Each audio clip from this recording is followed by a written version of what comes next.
ಮನೆಯ ಮಗಳಿವಳು ನಮ್ಮ ಪುಣ್ಯವತಿ. ಅಪ್ಪಯ್ಯ ಅವ್ವ ಹೇಳೋದು ನಿಜನೇ ಪೂರ್ವಿ. ಮಾಂಗಲ್ಯ ಅನ್ನೋದು ಒಂದು ಹೆಣ್ಣಿಗೆ ತುಂಬಾ ವಿಶೇಷವಾದ ಪವಿತ್ರವಾದ ಒಡವೆ. ಒಂದು ಹೆಣ್ಣಿನ ಕುತ್ತಿಗೆ ತಾಳಿ ಬೀಳೋದು ಅಂದ್ರೆ ಅವಳ ಪುಣ್ಯ ಅಂತ. ಅದ್ಯಾವ್ರಿಗೆ ನಿನ್ ಮೇಲೆ ತುಂಬಾ ಪ್ರೀತಿ ಅನ್ಸುತ್ತೆ. ಅದಕ್ಕೆಯ ನೀನ್ ಕೇಳ್ದಿದ್ರು ಅದ್ಯಾವ್ರು ನಿನ್ಗೆ ಈ ಭಾಗ್ಯನ ಕೊಟ್ಟವನೆ. ಇಲ್ಲ ಅಕ್ಕ, ಈ ತಾಳಿ ನಿನ್ ಕತ್ತಲ್ಲಿರ್ಬೇಕಾದ್ದು. ಈ ಭಾಗ್ಯ ನಿಂದು. ನೀನ್ ಯಾಕಕ್ಕ ಮಂಟಪಕ್ಕೆ ಲೇಟಾಗಿ ಬಂದೆ? 5 ನಿಮಿಷ ನೀನ್ ಬೇಗ ಬಂದಿದ್ರು ಈ ರಾದ್ ಅಂತ ಎಲ್ಲ ಆಗ್ತಾನೆ ಇರ್ಲಿಲ್ಲ. ನನ್ಗೇನೇ ಗೊತ್ತಿತ್ತು ಪೂರ್ವಿ, ಆ ಶೋಭರಾಜು ಹಿಂಗ್ ಮೋಸ ಮಾಡ್ತಾನೆ ಅಂತ. 5 ವರ್ಷ ಅಗ್ರಿಮೆಂಟ್ ಮಾಡಿಸಿ ನನ್ ಕೈಲಿ ಸೈನ್ ಮಾಡಿಸ್ಕೊಳಕ್ ನೋಡ್ದ.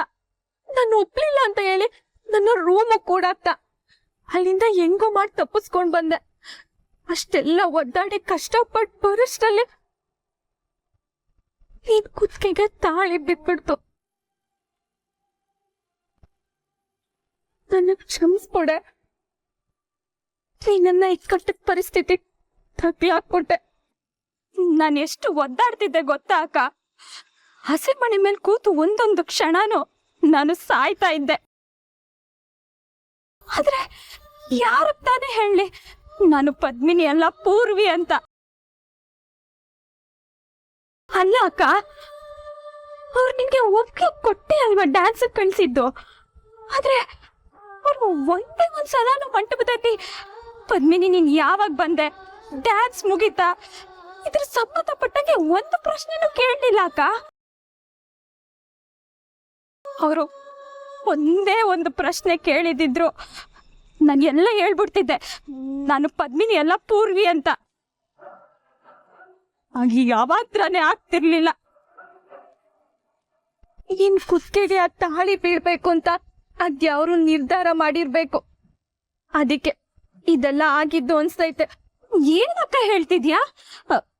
ಅದ್ಯಾವ್ರ್ಯಾಗ ಹಿಂಗ್ ಮಾಡ್ತಾನೆ? ನಮ್ಮಿಬ್ರ ಬಗ್ಗೆ ಬಿಡು. ನಿಷ್ಕಲ್ಮಶವಾಗಿ ಪ್ರೀತಿಸೋ ಅವ್ರಿಗೆ ಯಾಕಕ್ಕ ದೇವ್ರು ಇಂಥ ಅನ್ಯಾಯ ಮಾಡ್ತಾನೆ? ನನಗಂತೂ ದಾರಿನೇ ತೋಚ್ತಾ ಇಲ್ಲ. ಕಣ್ ಮುಚ್ಚಿದ್ರೆ ಆ ಮಂಟಪನೇ ಕಾಣಿಸ್ತೈತೆ. ಮುಂದೇನಾಗುತ್ತೋ ಅಂತ ತುಂಬಾ ಭಯ ಆಗ್ತಾಯ್ತಕ್ಕ. ನಂಗೂ ಅಷ್ಟೇ ಪೂರ್ವಿ, ದಿಕ್ಕೆ ತೋಚ್ತಿಲ್ಲ. ನನ್ನೋರು ನನ್ನ ಹೆಂಡ್ತಿ ಅಂತಿದ್ರೆ ನನ್ಗೆ ಮುಳ್ಳಿಂದ ಚುಟ್ಟಂಗ ಆಗ್ತೈತೆ. ಅಕ್ಕ, ನಾಳೆ ನೀನನ್ನ ಮನೆ ತುಂಬಿಸ್ಕೊಳಕ್ಕೆ ಕರ್ಕೊಂಡು ಹೋಗ್ತಾರೆ. ಅಲ್ಲಿ ನಿನ್ಗೆ ಏನೇನಾಗುತ್ತೋ ಏನೋ.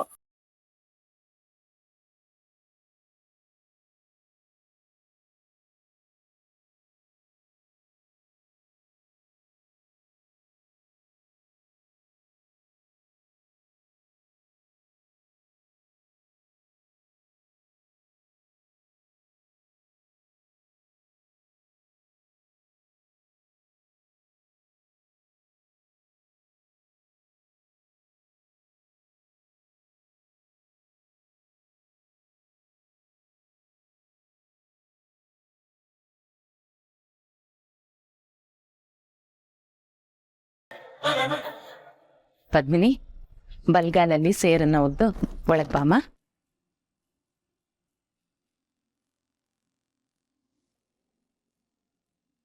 ನಿಂತ್ಕೋ.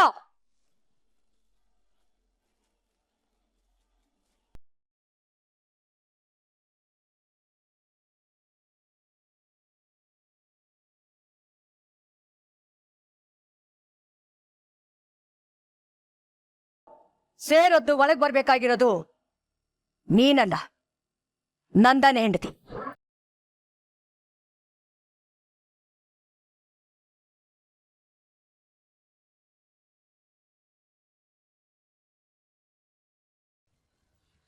ಅಮ್ಮಾಜಿ, ಪದ್ಮಿನಿ ತಾನೇ ನಂದನ್ ಹೆಂಡತಿ. ನಂದನ್ ಕೈಲಿ ಯಾರು ತಾಳಿ ಕಟ್ಟಿಸ್ಕೊಂಡಿದಾರೋ ಅವಳು ಅವನ ಹೆಂಡತಿ.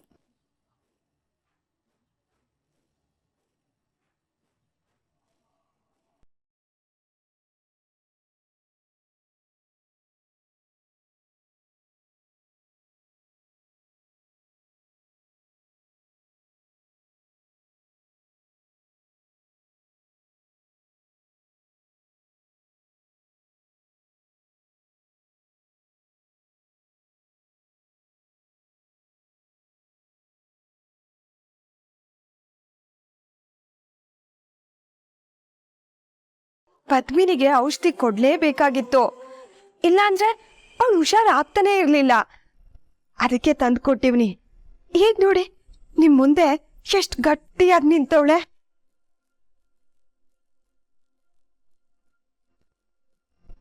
ಒಳ್ಳೆ ಕೆಲಸ ಮಾಡಿದೆ.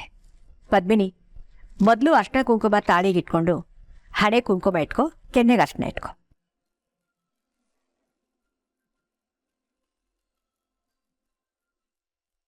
ಹಬ್ಬ, ಅಚ್ಚವ ಬಂದು ಅಕ್ಕನ್ನ ಬಚಾವ್ ಮಾಡಿದ್ರು.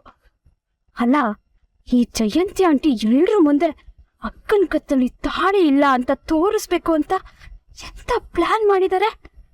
ಸತ್ಯ, ಇವ್ರು ತೋಡಿರೋ ಹೊಂಡಕ್ಕೆ ಅಕ್ಕ ಬೀಳಲಿಲ್ಲ.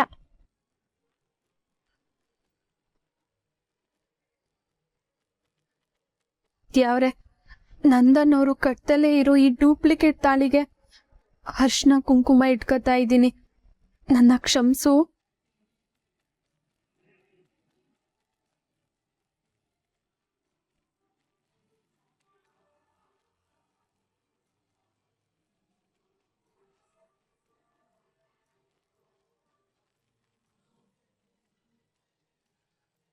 ಹಣನೂ ತಗೋ ಪದ್ಮಿನಿ.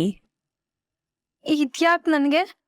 ನಮ್ಮ ಸಂಪ್ರದಾಯದಲ್ಲಿ ಬರೀ ಅರ್ಶಿನ ಕುಂಕುಮ ಮಾತ್ರ ಕೊಡೋದಿಲ್ಲಮ್ಮ, ಜೊತೆಗೆ ಉಡುಗೊರೆ ಅಂತ ಈ ಹಣನೂ ಕೊಡ್ತಾರೆ. ಪರವಾಗಿಲ್ಲ, ತಗೋ. ಯಾಕಮ್ಮ ಯೋಚನೆ ಮಾಡ್ತಾ ಇದೀಯಾ? ಆ ಹಣ ಎಲ್ಲ ನಿಂದೆ. ನಾವೆಲ್ಲರೂ ಆಶೀರ್ವಾದ ಮಾಡಿ ನಿನಗೆ ಕೊಡ್ತಾ ಇರೋ ದುಡ್ಡು ತಗೋಮ್ಮ.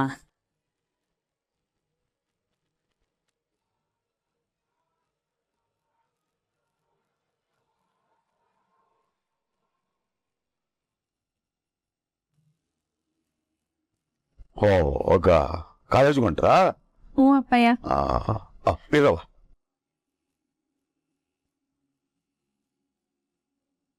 ಈಗ ಮಧ್ಯಾಹ್ನ ಹೊತ್ನಾಗೆ ಹಸುವಾಗ್ತತೆ, ಏನನ್ನ ತಿನ್ಕಳಿ. ತಗೋ ನಿಂಗು. ಆಳು ಮುಳು ತಿನ್ನೋಕೋಬೇಡಿ, ಒಟ್ಟು ಕೆಡ್ತತಿ. ಸರಿ ಮಂಟ್. ಈ ಚಿಕ್ಕ ಡೈರಿ ಬೇರೆ ಐತಲ್ಲಪ್ಪ, ಮರ್ತ್ಬಿಟ್ಟಿದ್ದೀನಿ ನಿನ್ನ. ಇರು ಇರು ಇರು.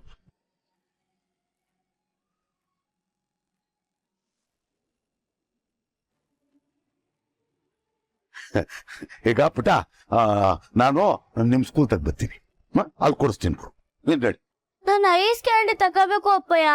ಹೇಳಿದ್ನಲ್ವ, ಒಂದಲ್ಲ 2 ಕೊಡಿಸ್ತೀನಿ ಆತಾ. ಒಳ್ರವ, ಒಳ್ಳೆ ಹುಷಾರ್. ನೋಡ್ಕೊಂಡೋಗ್ರಿ ನೋಡಿ. ಬರ್ತೀನಿ ಅಪ್ಪಯ್ಯ.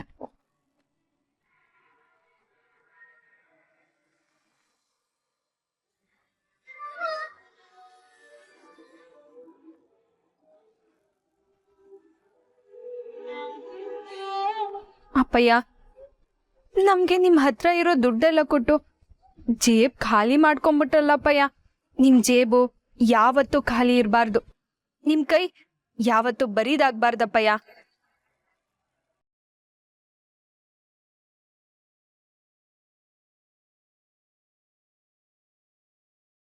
ಅಲ್ಲಿ ಅಪ್ಪಯ್ಯ ನನ್ ಮದ್ವೆ ಮಾಡಿ ಕೈ ಖಾಲಿ ಮಾಡ್ಕೊಂಡು ಒಂದೊಂದ್ ಬಿಡ್ಗಾಸ್ಗೂ ಕಷ್ಟಪಡ್ತವ್ರೆ.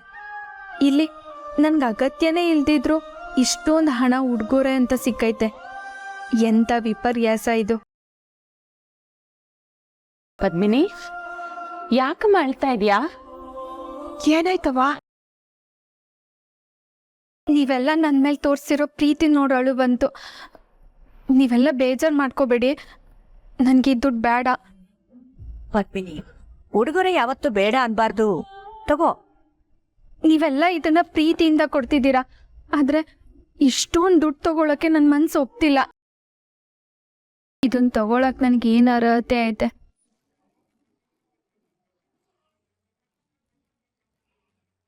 ದಯವಿಟ್ಟು ನನಗಿದು ಬೇಡ.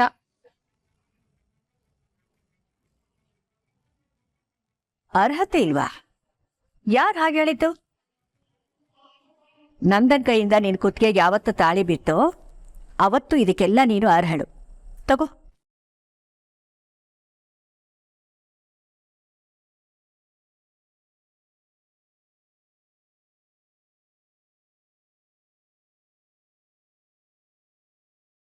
ಪುಟಿ, ಇದು ಬರೀ ಅರ್ಹತೆ ಅಲ್ಲ, ನಮ್ಮನೆ ಸೊಸೆ ಆಗಿದೆಯಲ್ಲ, ಇದು ನಿನ್ನ ಹಕ್ಕು. ತಗೋ.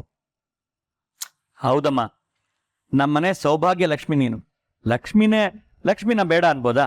ತಗೊಳಮ್ಮ. ಎಲ್ರೂ ಏಟ್ ಪ್ರೀತಿಯಿಂದ ಕೊಡ್ತಾವ್ರೆ. ಇಲ್ಲ ಅಂದು ಅವ್ರ ಮನ್ಸನ್ನ ನೋಯಿಸ್ಬೇಡ ಮಗ. ತಗ.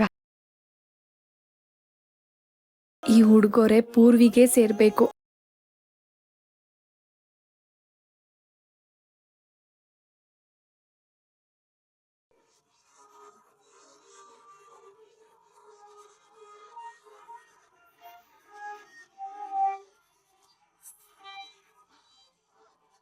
ಛೆ, ನನ್ ಪ್ಲಾನು ಫ್ಲಾಪ್ ಆಗೋದ್ರ ಜೊತೆ ಅನ್ಯಾಯವಾಗಿ 60,000 ರೂಪಾಯಿ ಈ ಪದ್ಮಿನಿ ಪಾಲಾಯ್ತು.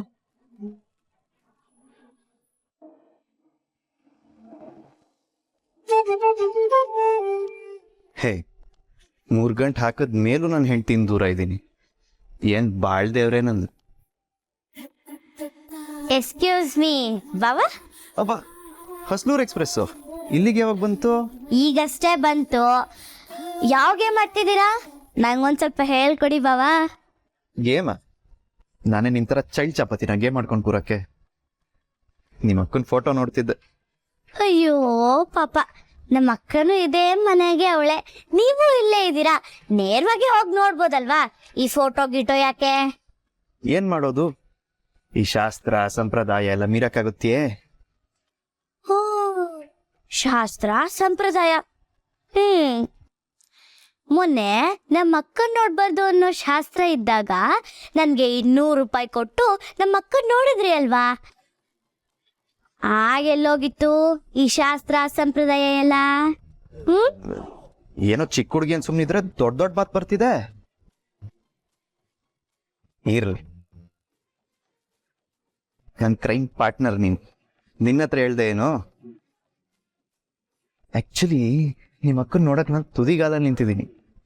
ಆದರೆ ನಿಮ್ಮ ಅಕ್ಕ ರೂಮಲ್ಲಿ ಲಾಕ್ ಆಗಿಬಿಟ್ಟಿದ್ದಾಳೆ. ಏನು ಮಾಡೋದು? ನೀನೇನಾದರೂ ಹೆಲ್ಪ್ ಮಾಡಬೇಕು. ತುಂಬಾ ಖರ್ಚಾಯ್ತೈತೆ. ಎಷ್ಟೋ? ಚಾಕ್ಲೇಟ್ ಲೆಕ್ಕದಲ್ಲಿ ಹೇಳ ಅಥವಾ ನೋಟ್ ಲೆಕ್ಕದಲ್ಲಿ ಹೇಳ? ಅಮ್ಮ ತಾಯಿ, ಚಾಕ್ಲೇಟ್ ಲೆಕ್ಕದಲ್ಲೇ ಹೇಳು. 10 ಚಾಕ್ಲೇಟ್ ಬೇಕು. Okay, granted. ಈಗ ಹೇಳು, ಹೇಗೆ ಮೀಟ್ ಮಾಡಿಸ್ತೇನೆ ನಿಮ್ಮ ಅಕ್ಕನ? ನನ್ನ ಹೇಗೆ ಮಾಡಿಸು? ಕೈಗೆ ಬಂದ್ರೇನೆ ಕೆಲ್ಸ ಆಗೋದು ಬಾವಾ. ಇದು ಬೇರೆ. ಈಗ ಎಲ್ಲಿಂದ ತರಲಿ ನಾನು? ವೆಯ್ಟ್.